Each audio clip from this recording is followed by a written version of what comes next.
Hi friends, welcome to புகுந்த வீடு channel. நான் உங்கள் நிவேதா. இன்னைக்கு என்ன டாபிக் பார்க்க போகிறோன்னு பார்த்தீங்கன்னா, நீர்க்கட்டி கரையிறதுக்கு ஹோம் ரெமடிஸ் என்ன பண்ணலாம், அதாவது இர்ரெகுலர் பீரியட்ஸாக இருக்குது, எனக்கு இர்ரெகுலர் பீரியட் சரியாகணும், ஸோ நான் என்ன ரெமெடிஸ் எடுத்துக்கலாம் அப்படின்றத இந்த வீடியோவில் டீட்டெயிலாக பார்க்க போகிறோம்.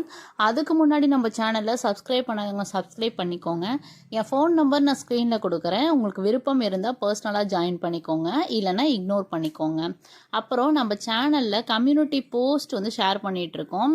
அதாவது சப்ஸ்கிரைபரோட பேசின வாட்ஸ்அப் சேட்ஸோட ஸ்க்ரீன்ஷாட் ஷேர் பண்ணிகிட்ருக்கோம். அதை பார்க்குறப்போ உங்களுக்கு ரொம்பவே மோட்டிவேஷ்னலாக இருக்கும். எதனாலனா நம்ம என்ன நினைக்கிறோமோ அதான் நடக்கும். ஸோ நம்ம பார்ப்பது கேட்பது எல்லாமே நல்லதே நினச்சா நல்லதே நடக்கும். ஸோ நீங்கள் அதை பார்க்குறப்போ உங்களுக்கு ஒரு பாசிட்டிவ் வைப்பு கிடைக்கும். நம்ம சேனலில் full and full positive vibes தான் வந்து ஸ்ப்ரெட் பண்ணிகிட்ருக்கோம். நீங்கள் பார்த்தாலே உங்களுக்கே ஒரு ஐடியா கிடைக்கும். வாங்க வீடியோக்குள்ளே போகலாம்.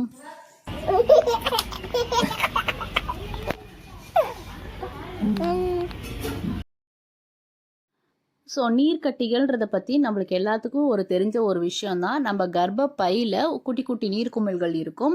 அது வந்து நம்ம எக்கை சுற்றியோ இல்லை டியூப்லையோ இல்லை ஏதோ ஒரு இடத்துல வந்து அங்கங்கே வந்து குட்டி குட்டி குட்டியாக ஃபார்ம் ஆகிருக்கும். இதுக்கு காரணம் வந்து இர்ரெகுலர் பீரியட் தான். உங்களுக்கு ரெகுலராக பீரியட் வந்திருந்ததுன்னா இந்த குட்டி குட்டி நீர்க்கட்டிகள் வராது. ஸோ இர்ரெகுலராக இருக்கவும் தான் உங்களுக்கு குட்டி குட்டி நீர்க்கட்டிகள் வருது. அது வந்து எக்கை சுற்றி ஃபார்ம் ஆகிக்கும் ஒரு சில இடத்துல. ஸோ எக்கை சுற்றி ஃபார்ம் ஆகிறப்ப வந்து உங்களுக்கு எக்கை ஒரு குறிப்பிட்ட லிமிட்டுக்கு மேலே வளர விடாது. ஸோ கரெக்டான அளவு வளர்ந்து வெடிச்சா மட்டும்தான் கருத்தரிக்க முடியும். ஸோ கரெக்டான அளவு வளர விடலைன்னா அது அப்படியே எக்கு வந்து வளர முடியாமல் அப்படியே சுருங்கி போய் பீரியட்ஸாக வெளியே வந்துடும். ஐ மீன் ஓவுலேஷனே நடக்காமல் உங்களுக்கு வந்து பீரியட்ஸாக வந்துடும். ஓவுலேஷன் நடக்கலைன்னா நம்மளுக்கு வந்து ப்ரெக்னன்சி ஃபார்ம் ஆகாது. இதுதான் பேசிக் ரீசன்.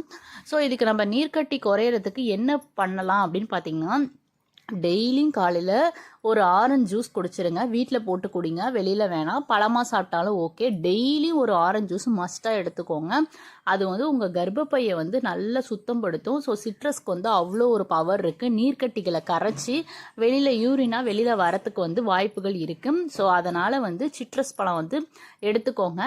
முக்கியமாக ஆரஞ்சு பழம் எடுத்துக்கோங்க. அதில் ஃபோலிக்கும் இருக்குது. அதுக்காக தான் டாக்டர் ஃபோலிக் டேப்லெட்ஸ் கூட ப்ரிஃபர் பண்ணுறாங்க. நெக்ஸ்ட்டு பார்த்திங்கன்னா வந்து இந்த நம்ம வெந்தய வாட்டர் எடுத்துப்போம்ல, அதை ரெகுலரைஸ் பண்ணிக்கோங்க. ஸோ வெந்தய வாட்டர் வந்து எதுக்கு அப்படின்னு பார்த்தீங்கன்னா, உங்களுக்கு வந்து இந்த மாதிரி பீகாட் ப்ராப்ளம் வந்து அறவே இருக்காது. உங்களுக்கு வந்து ரெகுலர் பீரியட் ஆகிறதுக்கு ரொம்ப ரொம்ப ஹெல்ப்ஃபுல்லாக இருக்கும். இது வந்து நீங்கள் டேட் மிஸ் ஆகிற வரைக்கும் வெந்தய டீ எடுத்துக்கலாம். உங்கள் பாடி ஹீட்டும் வந்து கரெக்டாக மெயின்டைன் ஆகும். பாடி ஹீட்டும் நல்லாவே ரெடியூஸ் பண்ணும். ஸோ வெந்தய வாட்டர் வந்து வெறும் வயிற்றுல தான் எடுத்துக்கணும் காலையில். ஸோ காலையில் வெறும் வயிற்றில் நீங்கள் வெந்தய வாட்டர் எடுத்துக்கிறனால வந்து ஒரு மாதிரி சில பேர்த்துக்கு வாமிட்டிங் சென்சேஷனாக இருக்குது, ரொம்ப கசப்பாக இருக்குது, கூட ஏதாவது ஒரு ஸ்வீட் ஆட் பண்ணிக்கலாமா அப்படின்னு கேட்டால், உங்களுக்கு ரொம்ப முடியல அப்படின்னா வந்து கொஞ்சமாக சர்க்கரை எடுத்துக்கலாம். ஆனால் போட்டுலாம் கொதிக்கலாம் வைக்காதீங்க. நார்மலாக வெந்தயம் போட்டு நைட்டே ஊற வச்சாலும் சரி, ஊற வைக்கலனாலும் சரி, அப்படியே கொதிக்க வச்சு நல்லா சுண்ட வச்சு அந்த தண்ணியை வந்து அந்த தண்ணியில் சர்க்கரையோ ஹனியோ கலந்து குடிக்காதீங்க. அதை ஃபஸ்ட்டு எம்டி ஸ்டொமக்கில் குடிச்சிருங்க. கொஞ்சம் அதுக்கப்புறம் ஒரு துள்ளிவிட்டு ஒரு உப்பு எடுப்போம்ல, உப்பு ஒரு பிஞ்சு, அந்த அளவு வந்து ஏதாவது வாயில் சர்க்கரையோ ஏதோ போட்டு அந்த கசப்பை வந்து அடக்கிக்கலாம். ஸோ ரொம்ப கசப்பாக இருக்குன்ற பட்சத்தில் வந்து நான் அட்ஜஸ்ட் பண்ணி குடிச்சிருவேன்னா நோ ப்ராப்ளம். இல்லை எனக்கு வாமிட் ஆகிடுது, நானும் 2-3 டைம் ட்ரை பண்ணிட்டேன் அப்படின்னு நீங்கள் நினச்சிங்கன்னா தயவு செஞ்சு இந்த மாதிரி ஏதாவது பண்ணிக்கோங்க. அதே போல் வந்து எம்டி ஸ்டொமக்கில் வந்து நீங்கள் இது எடுக்காமல் காஃபி டீயோட சேர்த்து எடுக்கக்கூடாது. ஸோ இது குடித்து ½ hour பின்னாடி எதுவுமே, அதுக்கப்புறம் கூட குடிக்கலாம், ½ hour முன்னாடி வந்து எதுவும் குடிக்காதீங்க. ஏன்னா உங்களுக்கு அதுவே கூட ஒமட்டுற ஃபீல் இருக்கும். ஸோ இப்போ காஃபி குடிச்சிட்டு உடனே வெந்தய டீ குடிச்சிட்டு உடனே காஃபி அப்படி குடிக்காதீங்க. கேப் வந்து ½ hour கட்டாயம் வேணும். ஸோ அது அப்பனா தான் வந்து அதுக்கான எஃபெக்ட் வந்து உங்களுக்கு கிடைக்கும். நம்ம செய்கிற ஒர்க்கு கரெக்டாக பர்ஃபெக்டாக செஞ்சால் தான் அதுக்கான பெனிஃபிட்ஸ் கிடைக்கும்.